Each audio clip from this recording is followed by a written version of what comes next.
And turn once again. Yeah, stop transcription. Okay. So do you able to see my screen? Yes, I can see it. Okay. Cool. So one more point about this presentation. I can't see your eyes and hands or something else. So if you will have any questions, I try to ask them when you will have them, but I can't see some rising hands, so you should unmute yourself and ask something, okay? Usually I will be trying to ask, do you have any questions after each blocks? So you will have a chance to ask. Today, Alexei is on this lecture today with our Alexei, one of your mentors. Maybe he will help us in answering your questions. But so if I can't answer for you some questions, he will help you, or you might ask your mentors with about questions which you will mention here, and they should provide you the answer definitely. Okay. Okay. So today the topic. Today, our agenda is discuss what is a React, discuss a little bit about virtual DOM, talk about React elements, what is a JSX, introduction. We will talk a little bit about React components, and we will talk how we could create style for React. So, what is a React? React is an open source library. It was created by Facebook in 2013. And so, as you know, nothing is created without a certain reason. So what the Facebook wanted to solve, which problem he would like to solve creating React. Actually, they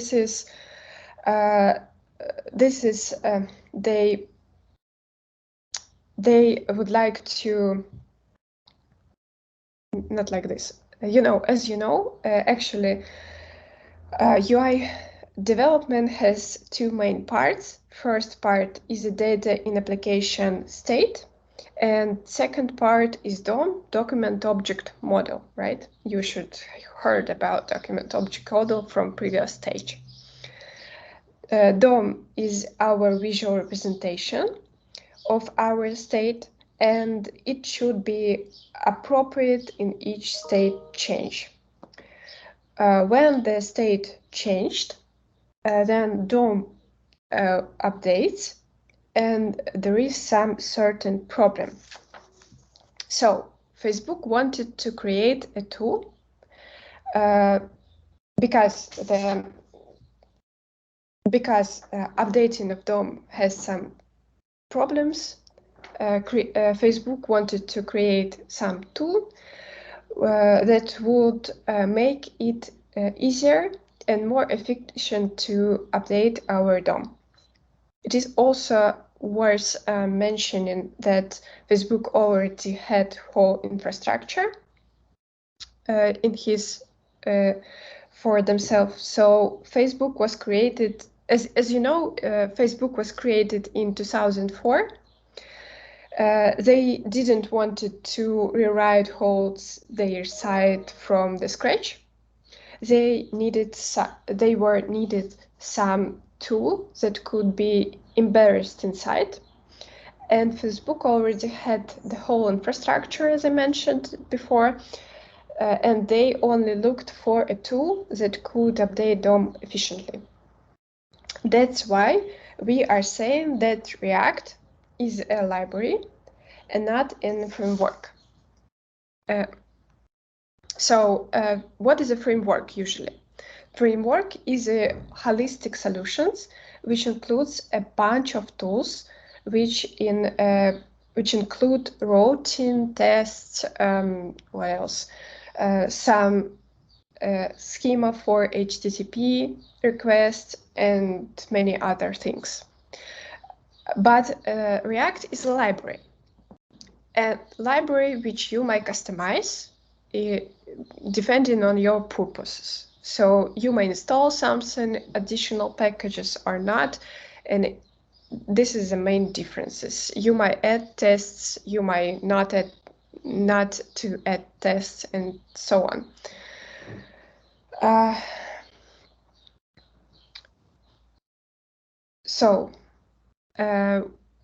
At the same time, the main purpose of React is to render pages. And that is why some people sound that React is V in MVC. You might see it, right? So V means view. MVC pattern, you should know. I hope you should know this. Visual representation of application, that is main goal to update React to visual represent V in MVC means visual representation of application state, and that is main goal to update React to update our view.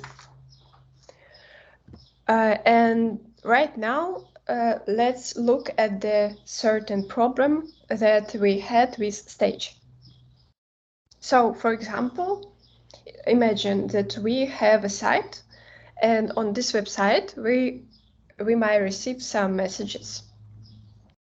And the messages, we might notify our users, some approaches how to notify users. Usually you might see some counts of messages in your places where this messages is marked. So right here, this is like a bell. Let's imagine that we receive 8 messages, and because we received 8 messages, we set a batch about receiving 8 messages. But let's imagine that we have 99 or more, 100 and more messages. Because we have a lot of messages, we are putting fire batch to our messages. Then let's imagine that user answered on some messages, and that's why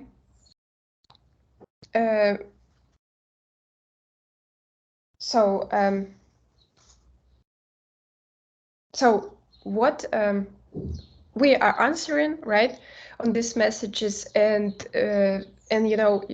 this is like a circle cycle. We have in some messages, receiving them, answering on them, and have this cycle more, and a few times we might go through this cycle. So what is the problem? As we have more and more state, we have more and more transitions. For example, there are 3 states and 6 possible, so here this new states. About transitions. For example, we have 3 states and 6 possible state transitions between them. So like here, right, in our example. If we will have a 4th transition possible, we will have more transitions. Like so, for example, here in this table, you might see that for 3 states, we have 6 transitions, but if we will increase it, it will be more and more. And browser, and if we apply this information to our browser and render in DOM, we could see that it's really that mutation is hard. So what do we do in mutation to update our state. Usually we find element which should be updated, and for this purpose we usually using document get element by ID or document get element by class name, and so on. Usually we found this element and doing something with them, right? So we might show, hide them, change some styles, and each changes leads to entire DOM render, right? And that's why mutation is really hard. As you could see on this screen some imagination relationships. So because the complexity of our changes is more and more, it provides us some problems with our browsers, renderings, and showing information for the users. So entire DOM updating is rather time-consuming.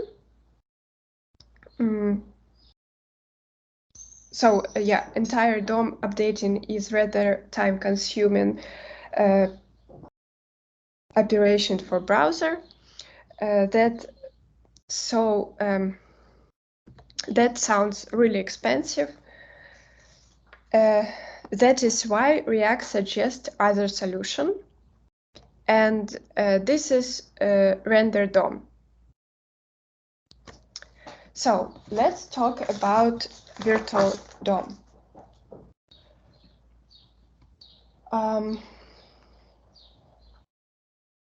So what is a virtual DOM, right? The virtual DOM is programming concept where an ideally or virtual representation of our UI is kept in memory and synced with the real DOM by library such as React DOM. This process is called reconciliations. But we will continue with reconciliation just a bit later, but how usually we could explain how works virtual DOM. Let's imagine that we have our document object model with tree 1, let's call it this, and we would like to remove some nodes here. And let's imagine that after we're removing this node, we would like to add some additional node here. This is our, let's call 3.2. So, and React, in this case, will render only these parts and change only these nodes. He will not re-render all this tree, only these nodes. That's why mutation is real DOM.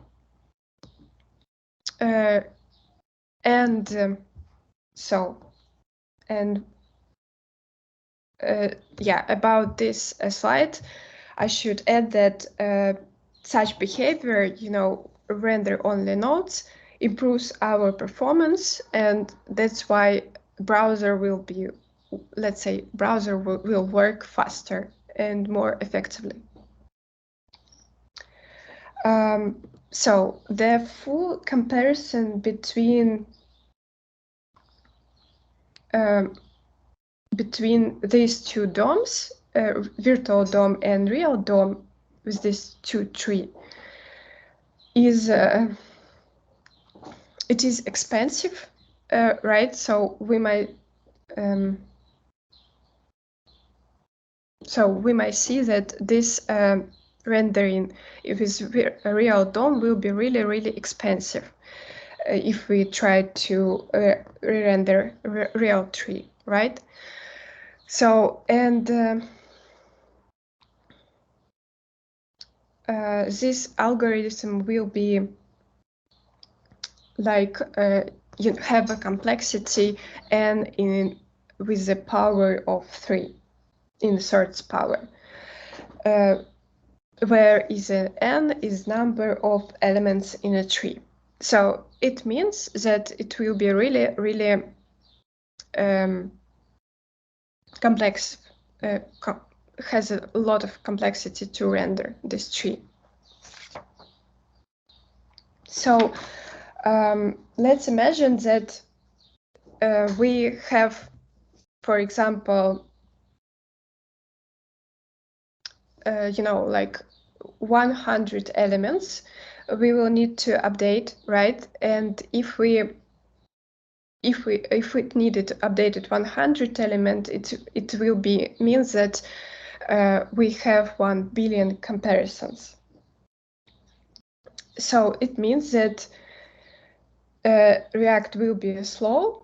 That's why Virtual DOM using mechanism which is called heuristic algorithm.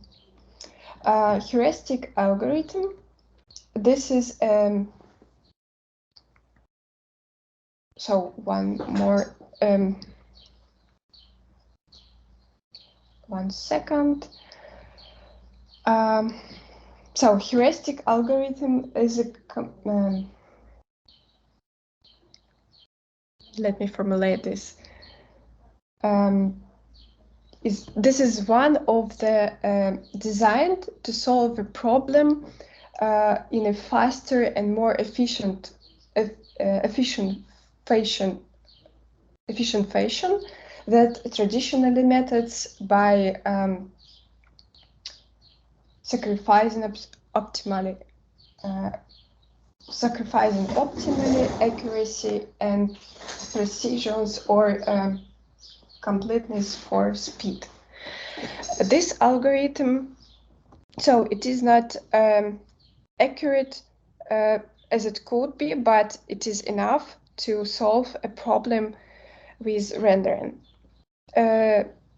So this comparison will have linear complexity, and it is based on 2 assumptions.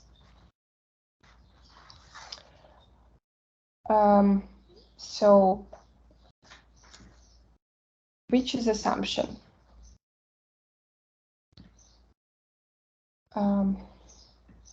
Sorry, just a little bit lost. So assumptions is next. 2 elements. So once again, if we used this in React, for example, displaying 1000 elements, they would require in the order of 1 billion comparisons. This is far too expensive. Instead, React implements this heuristic algorithm based on 2 assumptions. First, this when 2 elements of different times will produce different trees. And let's see. Let's see like this. This example, we could see that, for example, we have 2 nodes. They are pretty similar, but they have differences in parent nodes. Here in div, parent element is div, and here section is a div element. And let's imagine that this was our original node, and we would like to change it to a section. So it means that React, we render all this node, not only parents argument, but parents tag and parents node, but and children nodes too. So it means in our tree, we will React remove this node and create it again from scratch using section, and inside he will put a child component. So And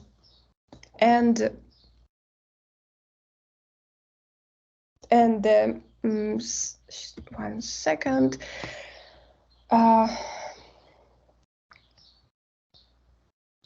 And the second assumption, the developer can hint at which child element might be stable across different renders with the key props.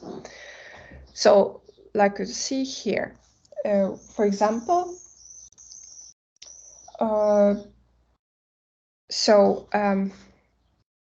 let's say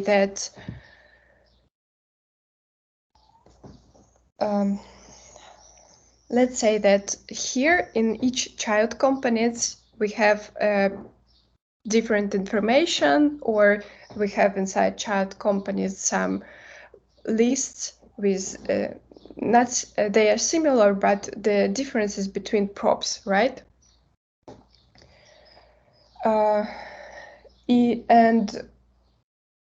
And for example, if we would like to change some of this node, for example, first node, we will change only, I'm talking about child component. Using key property, we might allow React virtual DOM know that he should change only first child component, not all list he should re-render. So, do you have any questions about this part? Yes, I have question. So hello? Let's try. Yeah. Yep. Yeah. I want to make it more clear about how React works. So with pure.js, when the UI state change, so it will update all the DOM. And with React, it will update just the part need to change on the virtual DOM. Then it will patch to the real DOM. Am I right? So it will need to update all the DOM like pure.js. So actually,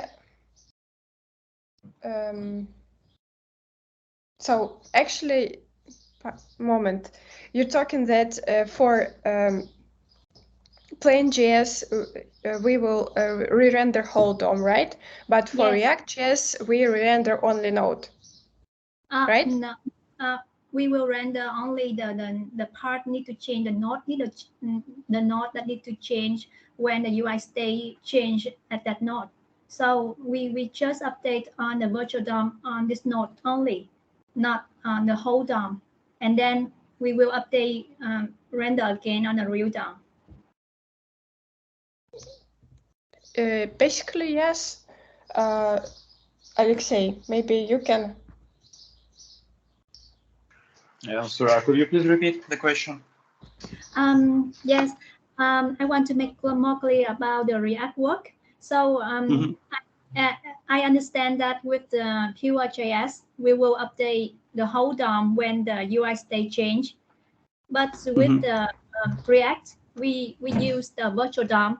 So we don't need to update the whole DOM. We just need to update the part change, the node change on the virtual DOM, and then we update on the DOM. So that way we can render the UI on the browser. Am I right? Yeah, yes, it's true, because you should think about virtual DOM, not about like a complicated system. It's just a JavaScript object. So React uses this JavaScript object, and the JavaScript code is more easy to update just an object, and then yes. This object will compare with real DOM, and it will updated. Will be updated. Yeah. You're right. Yeah. Yeah. So it will don't need to make more time and faster than the pure.js. Because it was a goal. Yes. Yeah. Thank you. May I continue and answer? It could be more. It could be faster than with pure JS because the engine of React optimize insertions in DOM. Okay. If I may say so. Because of that, it's if you use React in proper way, it should be more. It should be faster. Okay. Thank you. So, which DOM that the virtual DOM compared to? I don't know the name. Are you talking about just document object model in JavaScript, pure JavaScript vs React DOM, virtual DOM? Sorry, can you turn back some slide about the virtual DOM? Yeah, this one. This one? No, the next one. The next one. This. Yes. This slide I see that we compare virtual DOM versus what? I don't know the name of the above. I can answer this question. Okay, please. Yeah. So in the start, when you start React, we create a copy of real DOM. So the right DOM is a real DOM and the left DOM is a virtual DOM. So virtual DOM is just a copy of real DOM. So this is just a JavaScript object. So and when you update something, you compare your virtual DOM not with the real DOM, but with the previous version of virtual DOM. So we have the virtual DOM, and when you change something, yeah. Can you type the name? Time the name, or what does it mean? Spell that or typing the. Oh, I don't understand what you're asking. Type? Yeah. Oh, I'm sorry, I don't understand. What do you mean? Type of virtual DOM? No, you say that the JS we will create copy of real DOM into a new DOM, but I don't know the name of the name of copy. Copy of real DOM is a virtual DOM. Virtual DOM. Yeah, I will type. It's like on this slide. So yeah, so virtual DOM is a copy of real DOM, DOM of the browser, and then when you change something, we will compare the previous version of virtual DOM. We don't compare with the real DOM. Okay. Yeah, and this is we will create and compare virtual DOM with each other, and then later we will create the final DOM, the final real DOM, right? Yeah, you're right. Okay, I can get that. Thank you. Oh, and another question that so why Vue.js create the behavior render the whole DOM in the first place? Why Vue.js render whole DOM? Because you know, the whole that's like a life cycle of my God. That's how the JS work was developed. He has some rendering pages, so critical path of rendering and so on. That's why. So JS wasn't. When JS was created, he wasn't. The developers of JavaScript, they weren't thought about re-rendering or any issues developed with these languages. So it wasn't developed just because, you know, wasn't mentioned such issue. That's why pure JavaScript, he has his own cycle, he has his own critical rendering path, how the page updates, right? And using some frameworks, you might optimize it also. Each frameworks or libraries, they had some optimization methods of render pages. Something like this. Yes. So in the real world, we never use render the whole DOM, right?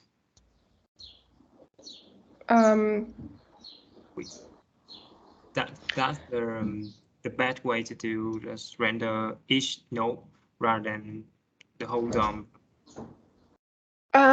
You know, one moment. So, for example, in a forgot the name, single page application and multi-page application, for example, right? You hope you have heard about this, right? So if we have multi-page application, it means that we render the whole DOM.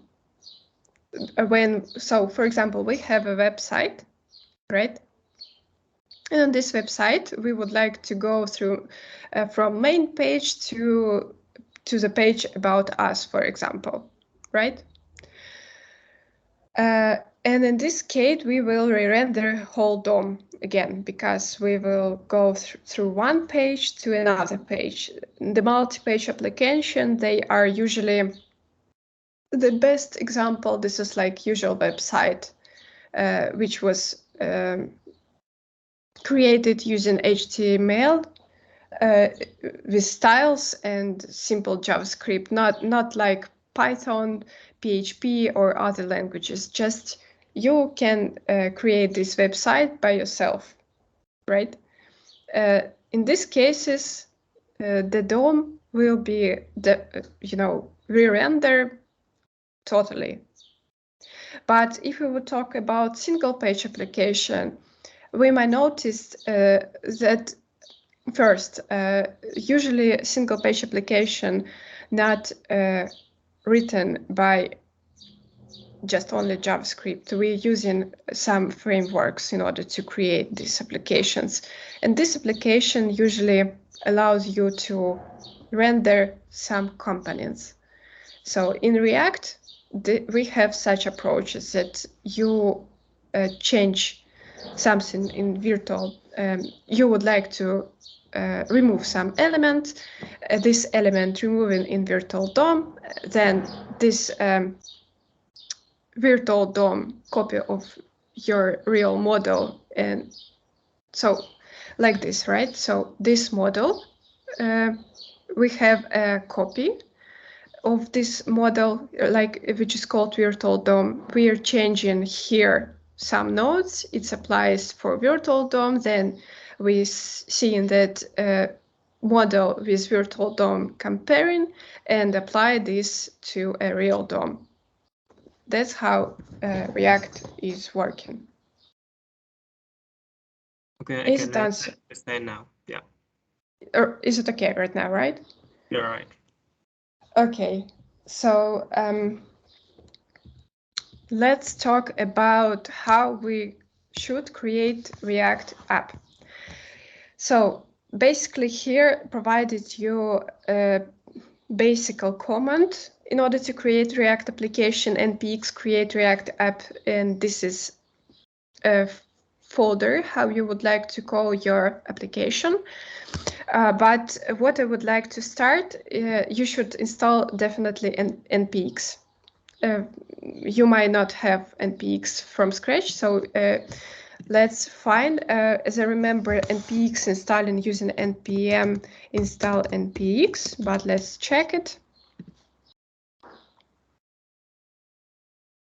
Yep, I'm right. So you should install npx globally with flag G, right? Any documentation about npx you might find in the repository. And so what you should do first, npm install minus, so npx minus G. Is it correct? Usually forgot how to install this, put in this flag from before npm or after npm. or npm install npm, sorry, npx. So I have an issue because I'm using not version which is 9.17, and it was said that file exists because, yeah, definitely I had this npx. That's why if you don't have it, you should install it. If you have, you will see these issues. It's not a problem, okay? And then we are using command npx create React app and name of the folder. So we are in TS, not like this. I will go through from this folder where I would like to be. Yeah, this.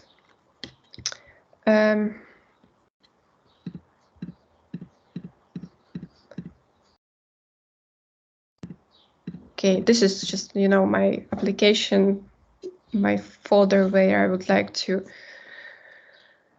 yeah, test Git. Okay, npx create React app, and the folder, let's call our React. Let's call it new React project.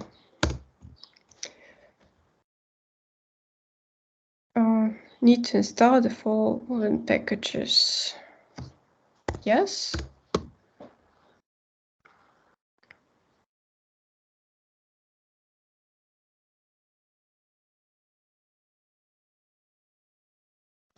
Okay, I can't use this capital letters. That's why I call like this. So here installation is in process.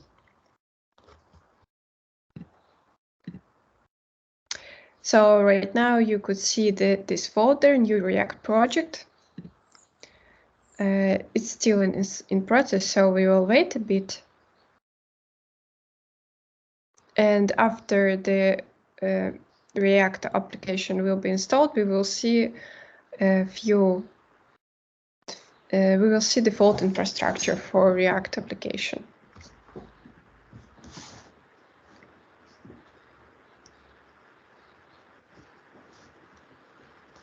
Why we don't install React in global? Because why we don't install React in global, right? So React is, once again, React, it is a library. It means that you don't need to install it globally because globally we install in some packages which is running or create something, but React app, this is not. This command from npx provides you. Wait a second, it wasn't updated. This command provides you not, you know, non-default library or some processes. This provides you some default project. And now we will, yeah, we will see what it has contained. So I know it might be, I will reopen it.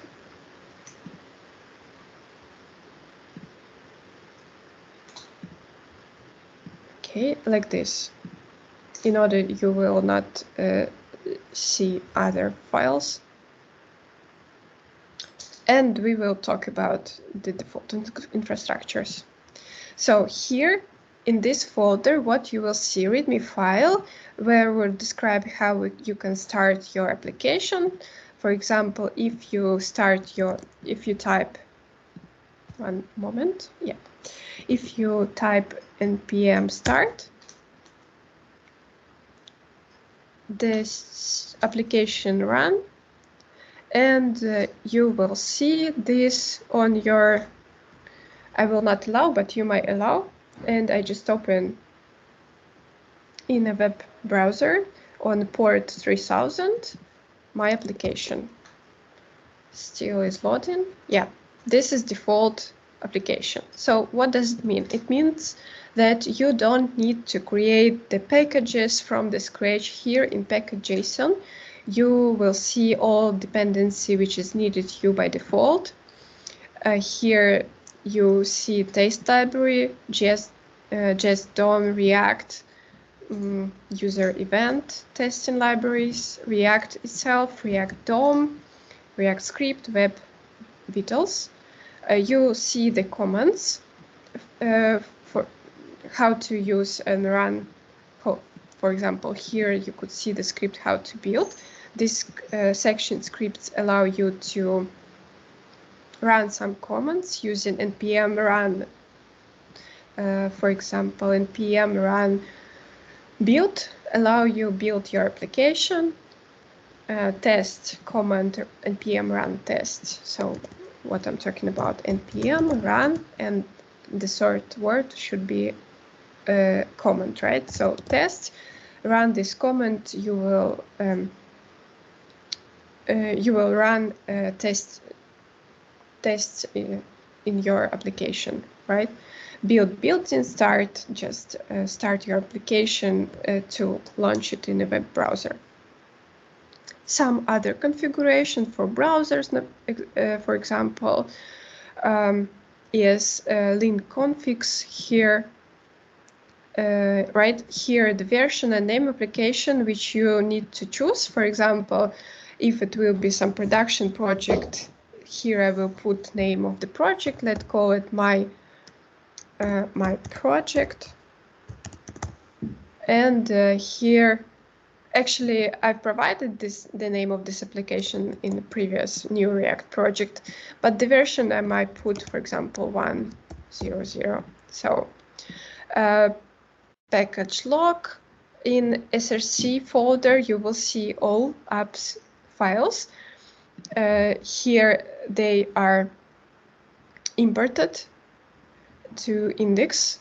And here you could, in src folder, you will add your components and new files. In public folder, you will see HTML, index HTML. We will talk about it just a bit later. And all icons here, a manifest and some additional files.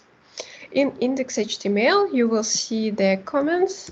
We might remove them. Right now they don't need us, but you could read this information a bit at home, okay? And let's take a look at the file, what is inside. Here in the body tag, we see that no script tag allow, so for example, if the browser not using JavaScript, there is some restrictions, right, for using JavaScript in web browser. The user will see you need to enable JavaScript to run this application. If everything is okay and the web browser might using JavaScript, then the user will see the element or the web code which will be in this in other sections, right?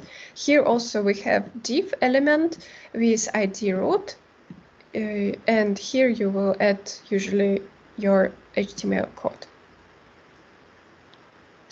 So, guys, any additions about creating a web application, React application from scratch? Maybe I missed something. Maybe you could tell us some interesting facts.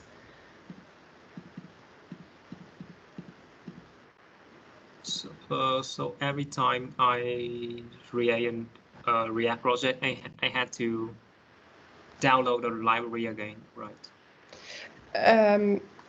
Yeah, you should download, but when you would like to create your application from scratch using this command, also you might. So also this is one of the options. Usually we can create our React application creating from the scratch by ourselves.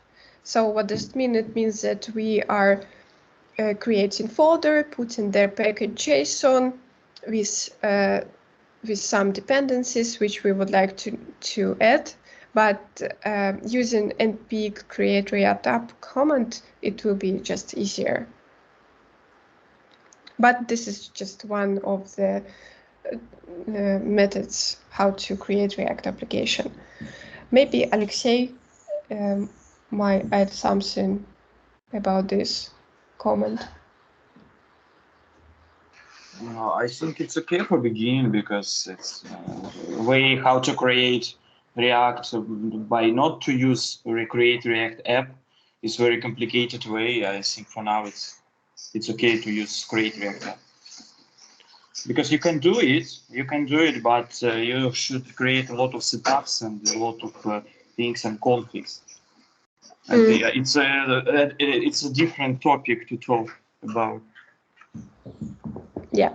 So I think right now, also I think it's a usually it's a waste of time to go with manual setup because for most of the projects it's enough. It's very enough that do create React app. It's preferable way, I think, too. yeah, so usually if there is no any additional purpose in order to create React application from scratch on your project, you will use this command. Okay, go continue. So usually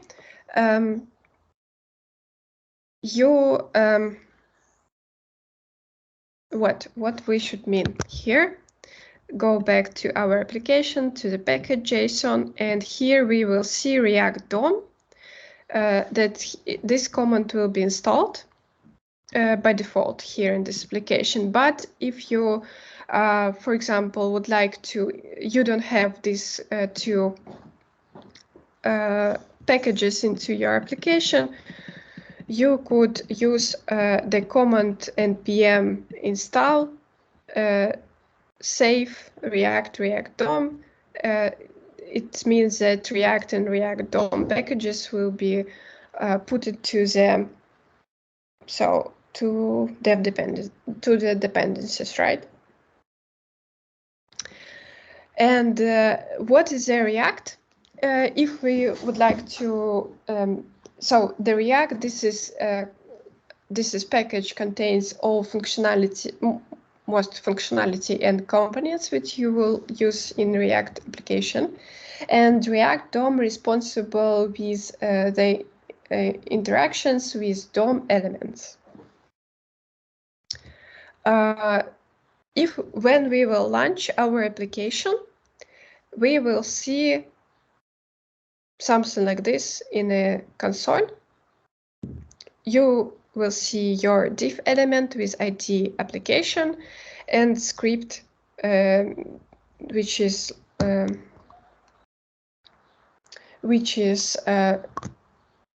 my God, which is launched to your application, launched to the application.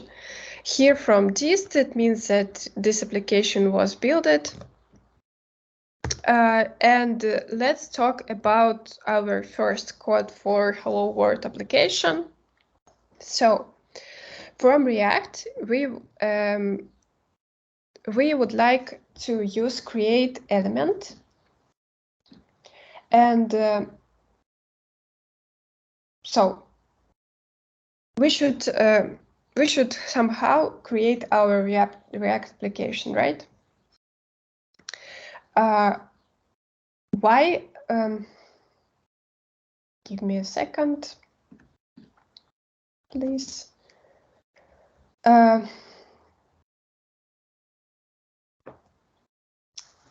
So creating element. About creating element, usually we create our element using, two variants maybe. First, you see on the screen, using create element, we should add 3 parameters to this function, which first element, this is a type of element which we would like to use. Then we provide an object with properties. Here it will be ID, some ID, and class which is called title, and the message children, which we would like to put in our H1 element. And render command allows us to put our created element into the application element. Here, 2 parameters.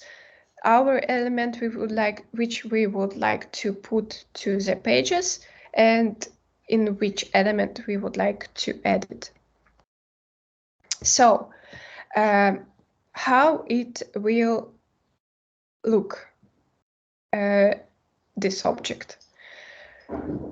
So, create element function returns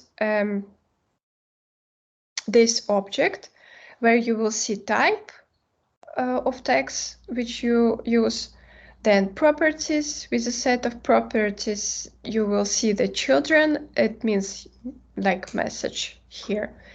Refs and keys.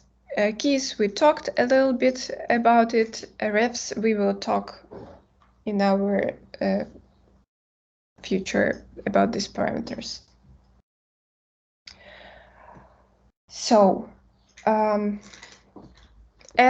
what you will see in a web browser, you will see that your H1 element will be added to your app div with ID app, with a message hello world and all properties which you mentioned. So as you remember, we put ID, some ID, and class title. So that's how we might create our hello world first application. For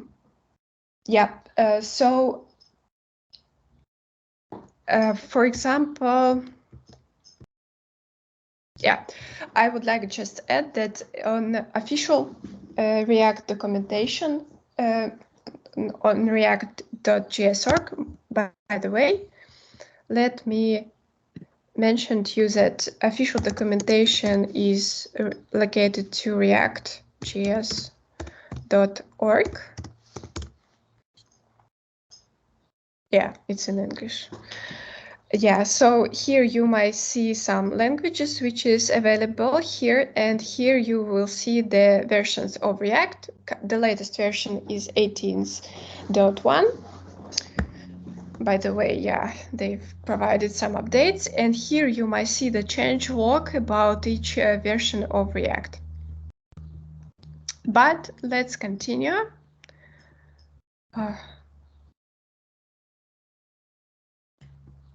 Okay. Now from scratch once again.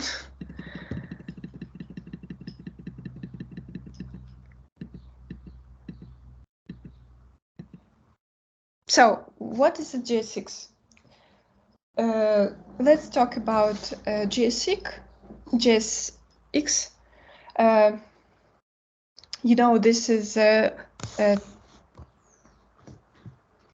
so. You might find out that this is like funny text syntaxes, which is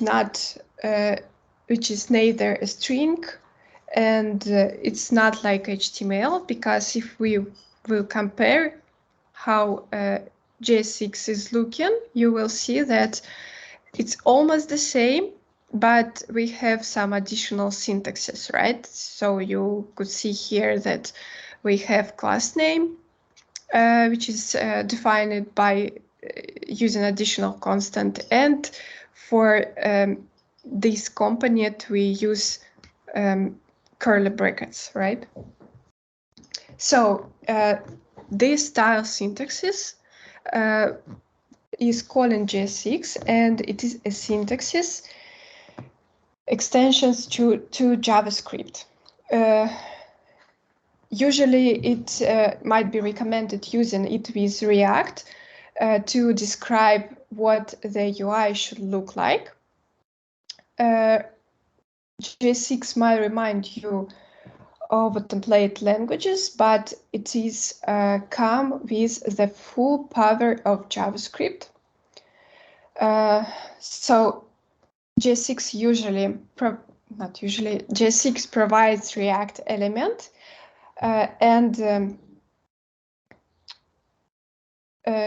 so what you should know about JS6 in order to start. Why JS6? What about here? Yeah, why JS6? React embarrassed the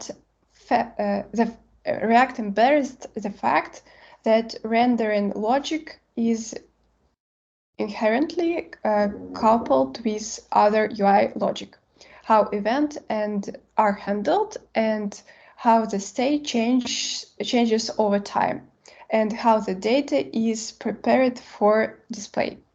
Instead of so that's one moment how to.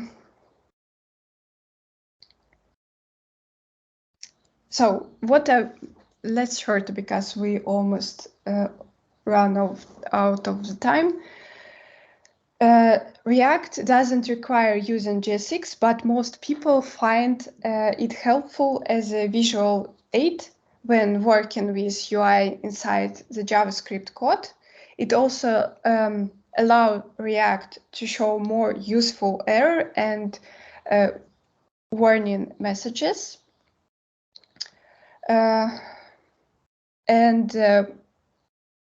The mostly about the syntaxes I would like to add. Usually your JS6 files, your JS6 syntaxes you will put in file which is called with .gsx types of file. You will put your code, HTML code, to some constant providing in curly brackets, and maybe you also might add some specifying attribute with with JS6. And but we, as I remembered, should talk about a bit later. Let's talk about JS6 transpilations. So how our browsers should understand JS6, because browsers cannot understand JS6. It should be JS6 should be transferred to JavaScript, right? In order to this, we using Babel library preset React.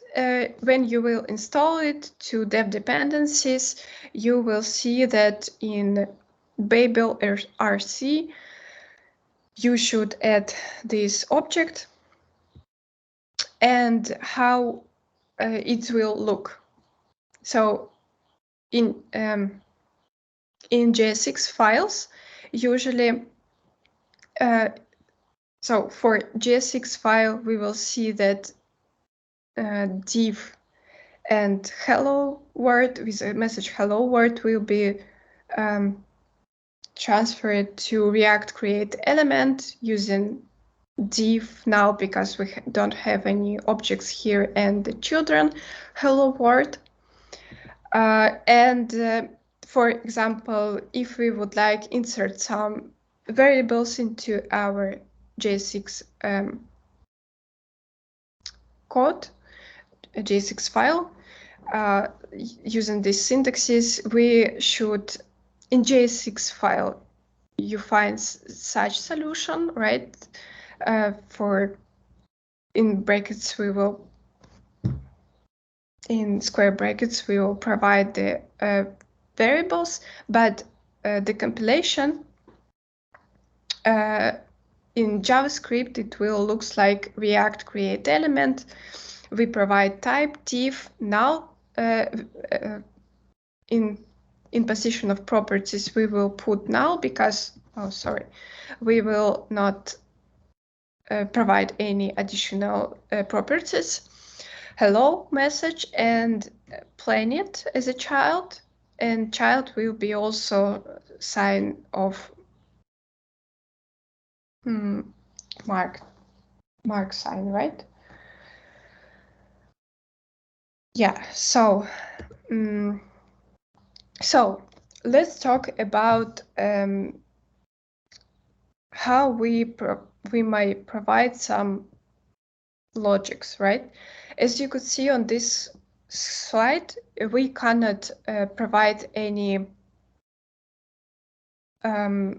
if blocks in our JS6 code. You will see some syntaxes error because it's totally incorrect. But you might ask how we could, using some expressions, how we can do this. So we might using some logical operators. You could see that the children here will be put here in the child position, and it will be compiled correctly, right? So once again, so for logical operators, we might use such options like, I can't remember again. It called, who remember how this expression is called?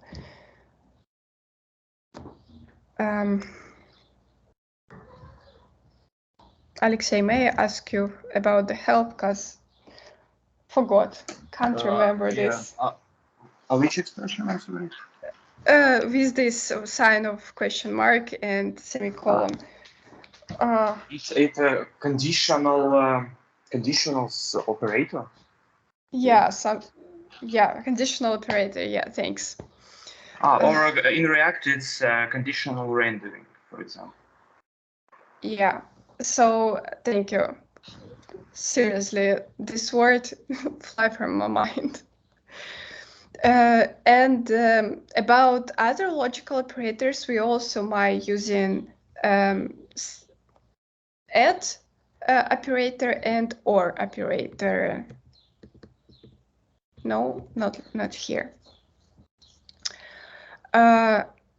So about about booleans, types, nulls, false, undefined, they will be ignored in React code, and you will not see nothing if you will use like this. But what we will, if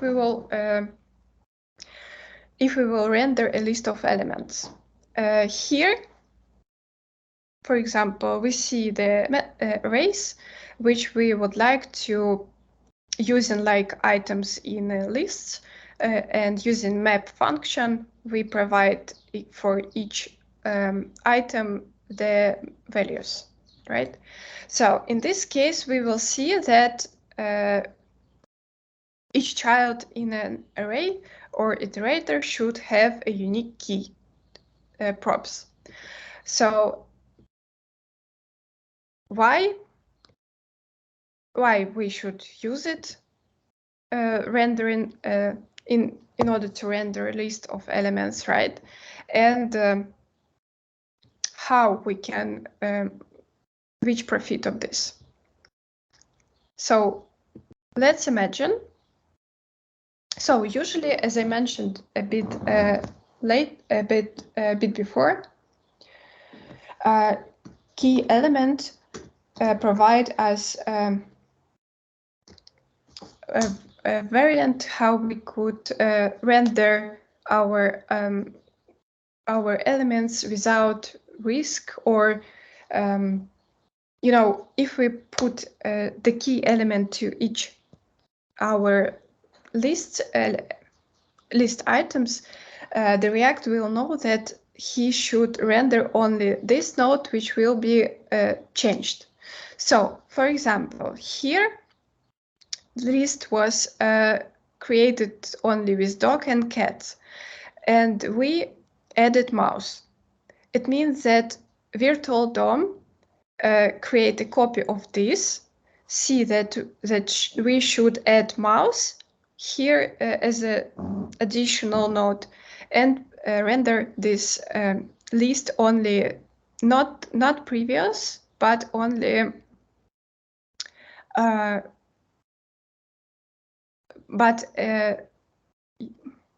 but he will add in this list only mouse. He will not change or re-render dog or cat. But it will be, like I mentioned just right now, only in the case if we will use key properties with unique IDs, right? Let's call it unique IDs. So only in this case. In this case, in each of these four cases, he will be rewrite this list once and once again.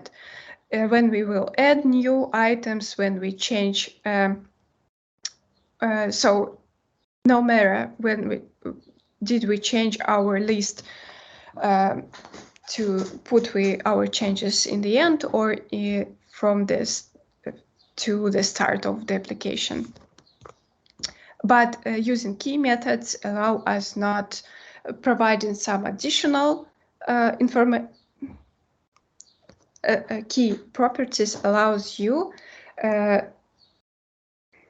decrease the complexity of calculation of changing in 3 nodes and allow you change only elements which was changed. So added, deleted, or change even a letter, right? Because if you change a letter only in doc, he will rewrite whole list. Does it sound clear?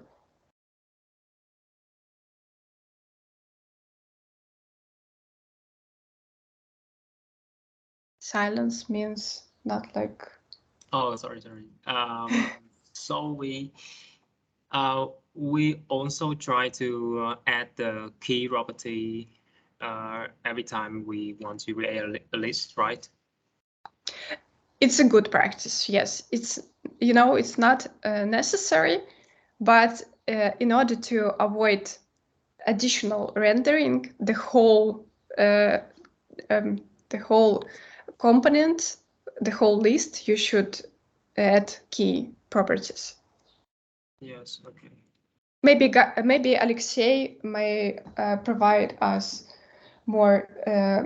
Alexei or Mikhail might add something to this. Key arguments is the React document says it's a required attribute for the lists, for the item of lists, because if we will remember, when React compares two virtual DOMs, React looks at these keys to rewrite the new virtual DOM in right way. So it's a really complicated thing to dive in it, but you can think about the key argument as a point for React, like a point for React when it compares to virtual DOMs. So React sees this key, and it's like a unique identifier for the node, for the element. So something like this. So we use the ID of element to assign to the key in this, right? Because I see that in the previous slide when we had the GSS in the React, so the element will automatically will have attributes like ID, like props, like ref, etc. So we can use, for example, when we use the map to render the list of item, so we can use item.id to assign in a key attribute here, right? To render the list. Yeah, most of cases you can use index of list. So, but it will be okay. It will works fine. But React advise that better to use some words of identifiers. Yes, and this case we should use key, like key equal to item.id. Am I understand right? So if I understand right your question, you can use the key as an identifier. So I index of the array as a key. Yes, you can use, but it's bad. I think it's bad. But you can use it. Yes, yes. Thank you. Okay. Thank you, Alexei. As you might noticed, that a bit later we will talk. So for HTML attribute, right? So which we might use title, ID, ref, accept, data with additional parameters, and area for additional parameters. Do you remember in which purpose we should use data and area from HTML? Maybe someone of you remember? Data for use case, like we want to store data into that element, and area for accessibility. Mm-hmm. Yeah. So also you should notice that, for example, tab index, right? We should use in camel case.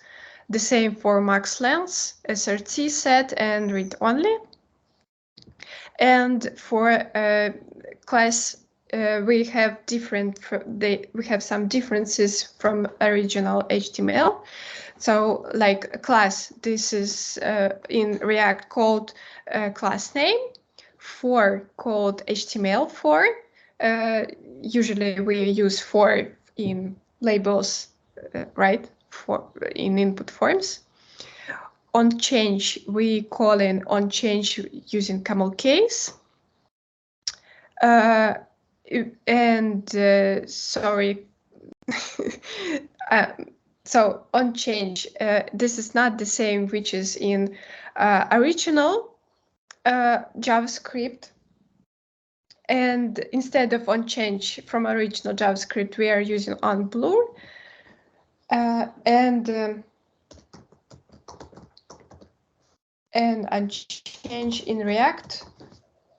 So actually,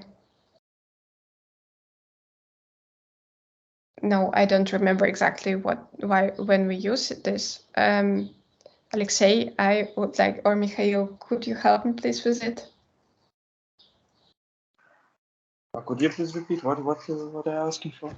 On change. About what? On change attribute. On change attribute is just a React version of the handler for change. For example, in inputs. Yeah, in the plain HTML we use on change like the right version. But the left version is a React version, and but these two handlers is the same. What about just on blur? Yeah, on blur, for example, the same. Yeah. Why here's the equals but not equals? You're asking? Yes.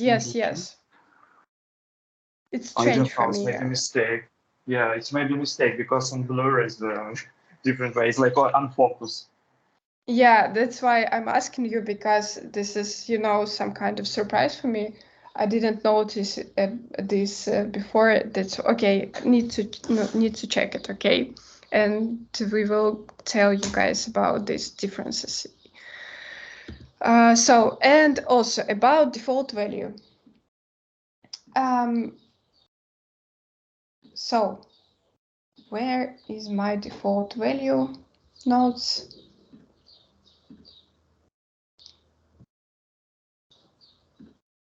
Moment.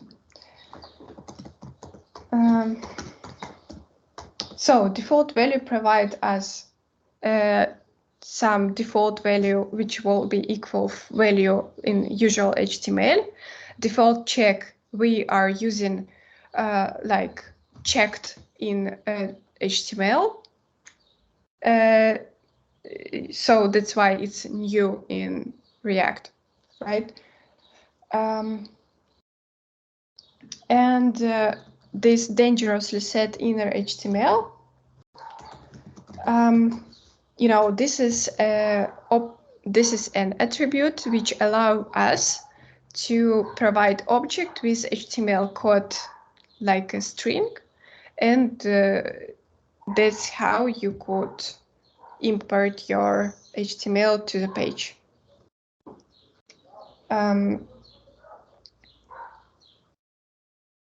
Maybe it's good to show examples.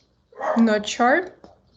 So this attribute not using in order to put HTML to a page. No, please don't think about it. But for example, if we need to use iframes in our page, to this iframe we should provide some HTML code using string parameter. Using string, we might use this attribute. Yeah, sounds like this. Any questions? I would like to ask about the default value and default check. So default check will use as checked in form, right? In HTML form, right?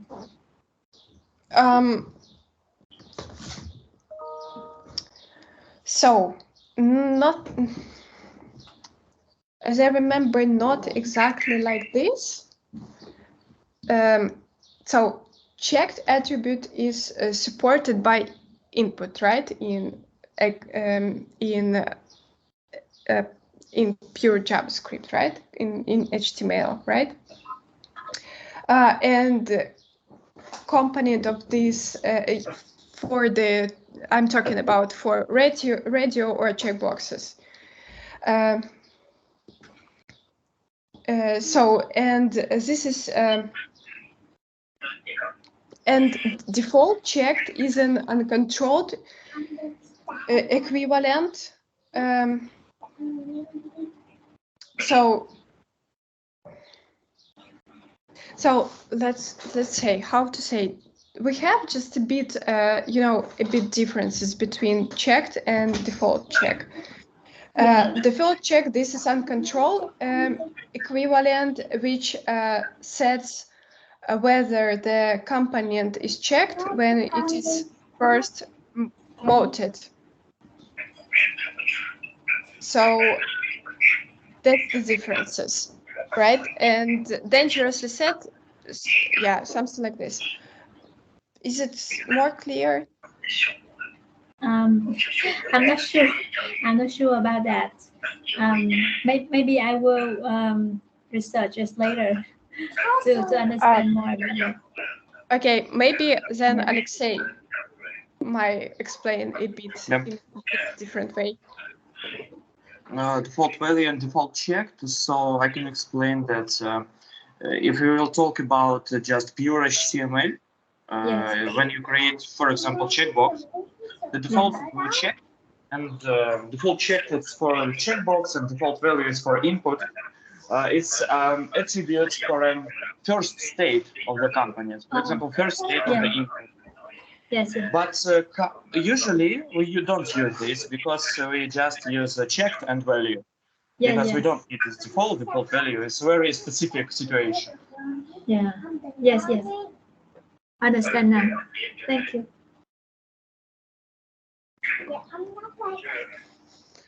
Okay. Shall we go? So, about components. So, components and their properties, right? Let's talk about functional components. So the simplest way to define a component is to write a JavaScript function. So for example, here, welcome function with some properties, and using name from these properties, we will create such simple components which will welcome with us. This function is a valid React component because it accepts a single properties with single properties object argument with data and returns a React element. We call such component function components because they are literally JavaScript functions. How we will render this functional component with our page, just telling React DOM that we would like render add our welcome component to the page into the app element, which is, you remember, in our HTML page, we have div with ID app, so we put in this welcome component to app div with ID app.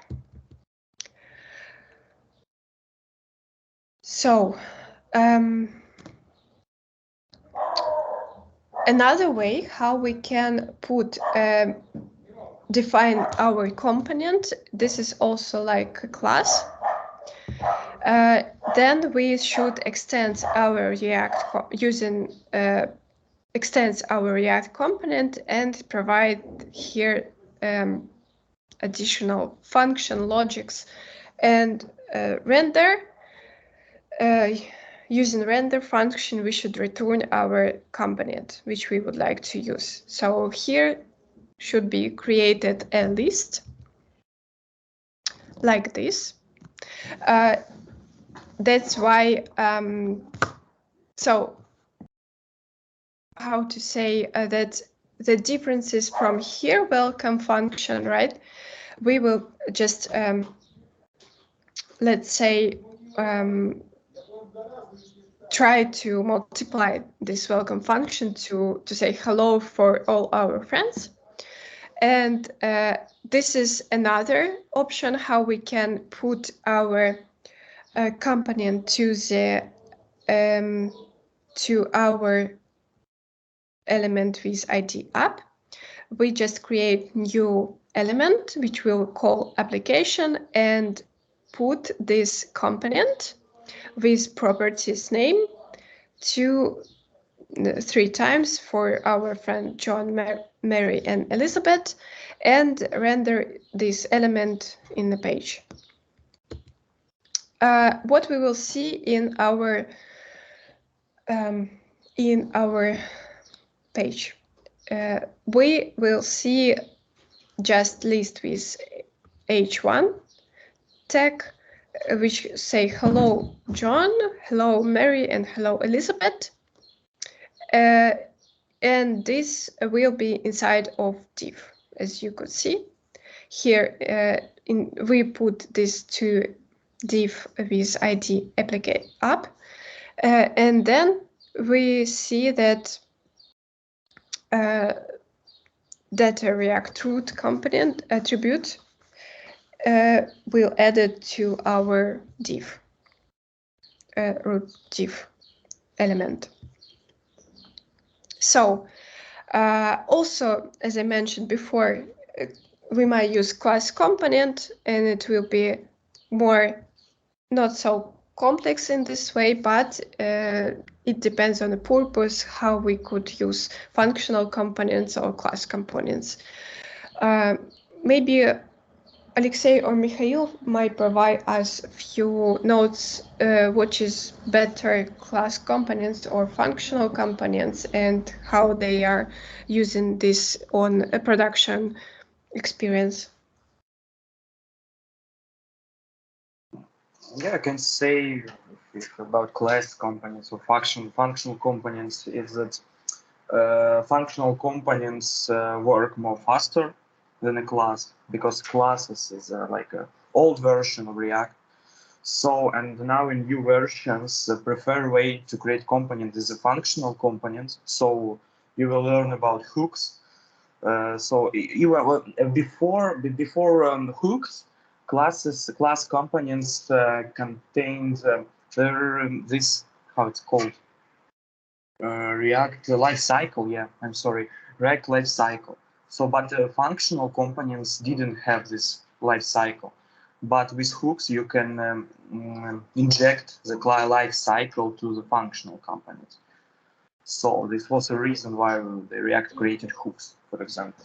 But to simplify it, React classes works more slower than functional components. Okay, thank you. I think that's it, yeah.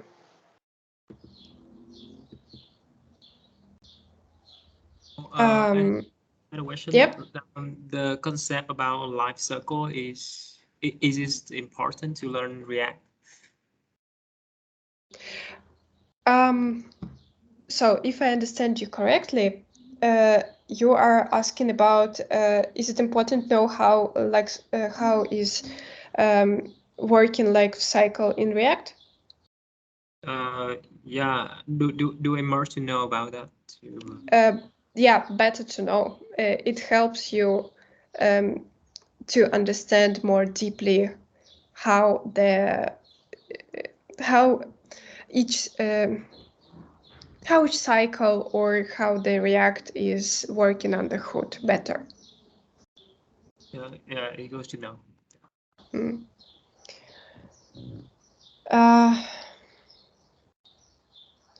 So what I should add here in this about these component compositions. So typically, new React application have a single app variables, app components, sorry, at the very top, as you could see here, right? However, if you integrate React into an existing application, you might start bottom up with a small component like button and gradually work your way to the top of the view hierarchy. Yeah. So let's talk about the style. This is our last part from this lections. So usually there are a few ways how we might add styles to our components. So we might import CSS model to our JSX file like this, and in this way we in separate CSS file provide our classes, write them, and apply them to our component dotted box. And so the main point here, you just import in your styles and you might use them in order to apply these styles to your components. But the differences and interesting point in React that if you are create, for example, dotted to dotted box 2 component, right? And you would like to apply these styles with the same class names once again to your new dotted box 2 component, it will apply correctly. Why? Because when CSS module will be completed, he will add some additional identifiers, and like this, in order to create unique classes for your component or model. So that's what you will see if you will create two similar components. I'm sorry. But reverse line, I think there's a mistyping. The here, right? The .jsx or JS, the name of the. No. I've mentioned that if you would like to use your JS6 style, syntaxes, right? You should create your file with .jsx. Yeah. No, I missed it's that. not. Sorry. Yeah, it's not like with regular JavaScript. It's JS6 files. Yes. Okay. Okay. Yeah, but it's really good that you pointed this. Yeah, pay attention that JS6 components created in JS6 files. So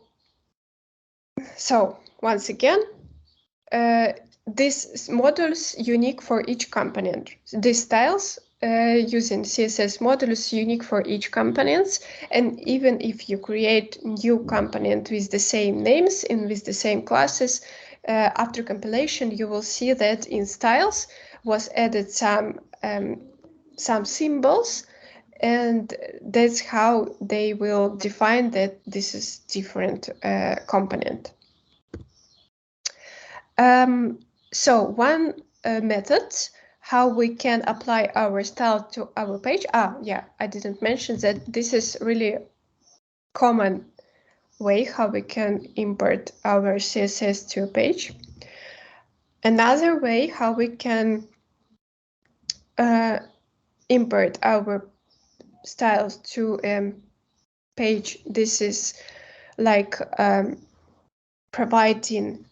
importing it to some variables style, and importing your style to variables and using into the class name. We will use style dot name of the classes.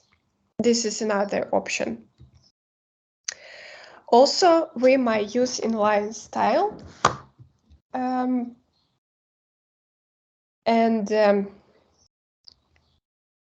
So what I should mention here. So here we might see that we created style object for div and for p style. Yes, and we are using the syntaxes like style and providing the object, the values from this object. So the style, what does it mean? It means that style attribute accept a JavaScript object with camel case properties rather than a CSS string, right? And this is consistent with the DOM style JavaScript property. Is more efficient and prevent XSS security holes. Note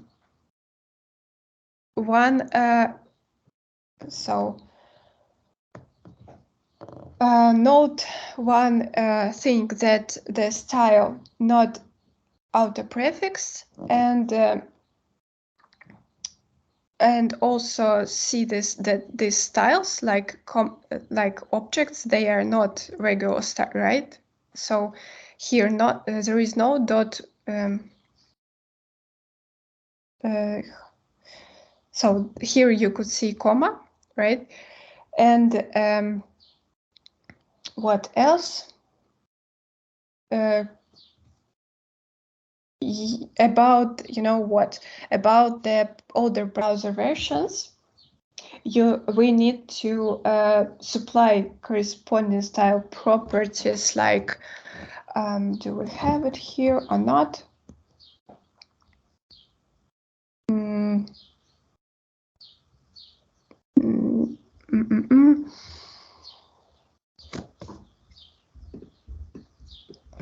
Moment. So, for example, if we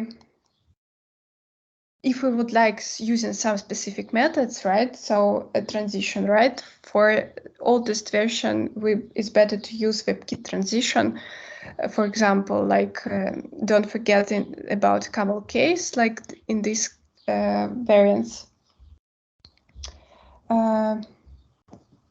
Yes, and one more important things mentioned about camel case.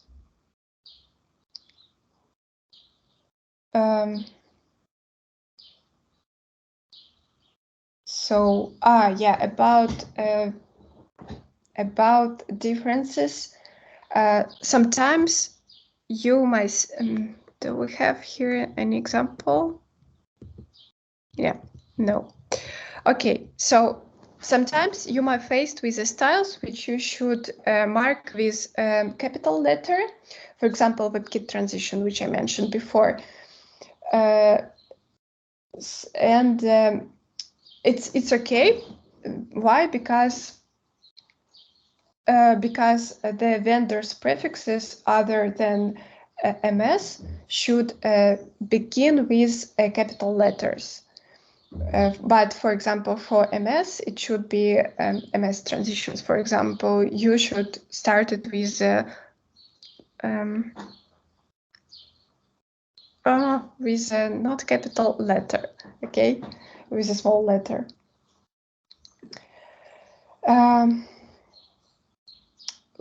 About prefix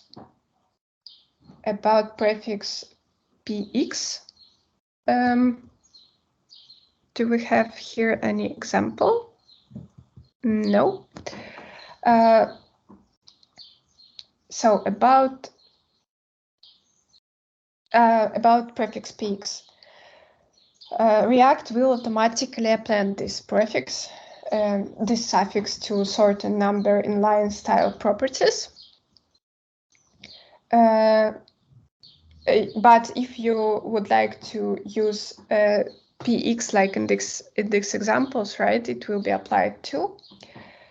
And if you would like to use, for example, percentage, right? So, for example, mentioned heat 15%, it will be applied to it. It will be correct.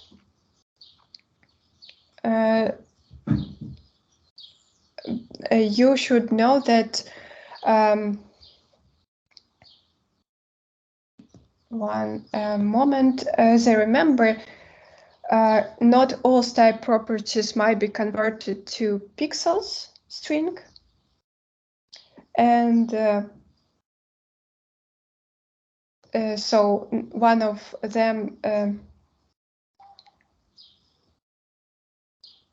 So one of the properties might not be converted to pixels. So it means for zoom, order, or flex, you will will be the same because they are they don't have any sizes, right? These boxes. I recommend you to search about this a bit more. And once again, we might create our styles like CSS in JS. what is a CSS in JS? The CSS in JS refers to a pattern where CSS is composed using JavaScript instead of defined in external file. Note that this functionality isn't a part of React, but provides by third-party libraries. Here you might see that this provides styled components libraries, which you maybe should install. I don't remember. Maybe it was installed by default from npx create app React app. But if not, you should add this library to your package JSON file.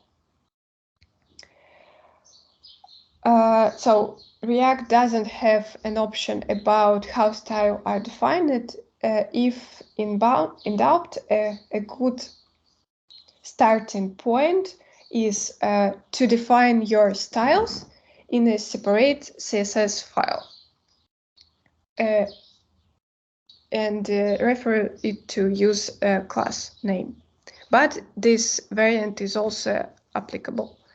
So here we creating div component using style div and providing here some styles with a hover, right? And here for paragraph, we are use tag p with these styles with font size 15 and text line center.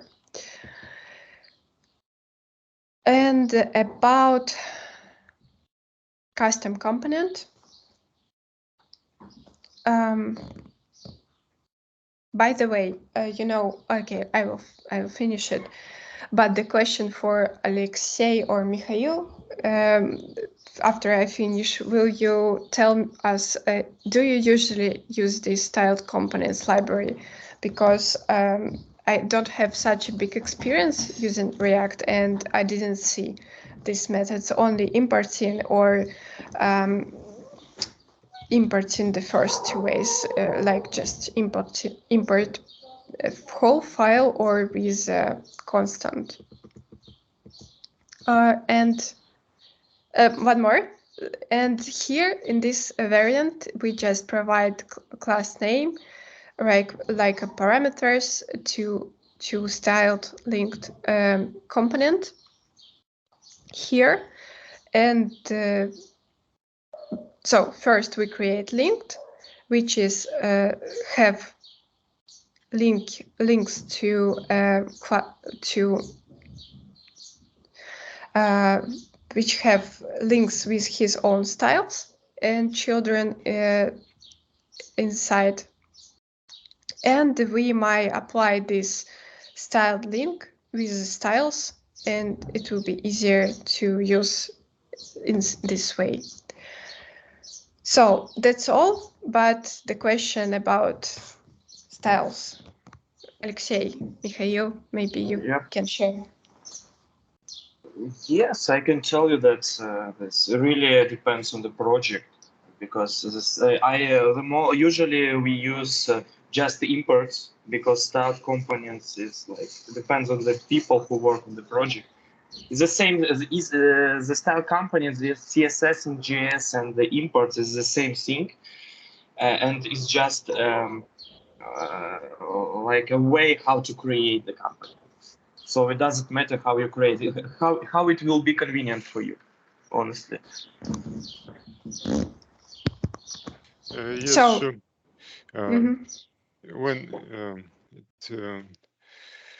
When I choose, usually I choose styled components. It's more, I think it's I prefer this one, and I make components more reusable. It's for me it's easier to do it when you can split on modules, on components, or etc. As you wish to do it. And also I have experience with CSS and JS as you showed, and but In first place, it's styled components. As I said, to build reusable components. This is my point.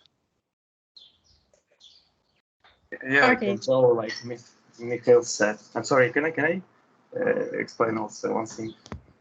Yeah, please. Yeah. Like Mikhail said, yeah, he prefers start components, but from my point, I prefer just imports, and I create the components with their own styles, so I can reuse it too. So it's like two ways to create the component. So don't be scared of it. Just what you like more.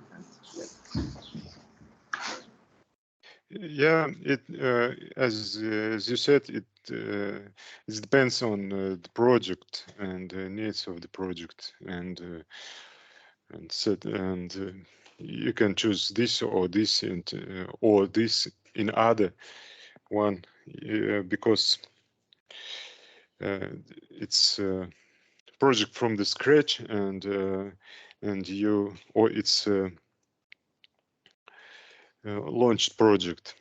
So also it depends on many things, and every time you will answer, you will get not trivial answer when it will be necessary to choose one of them. You just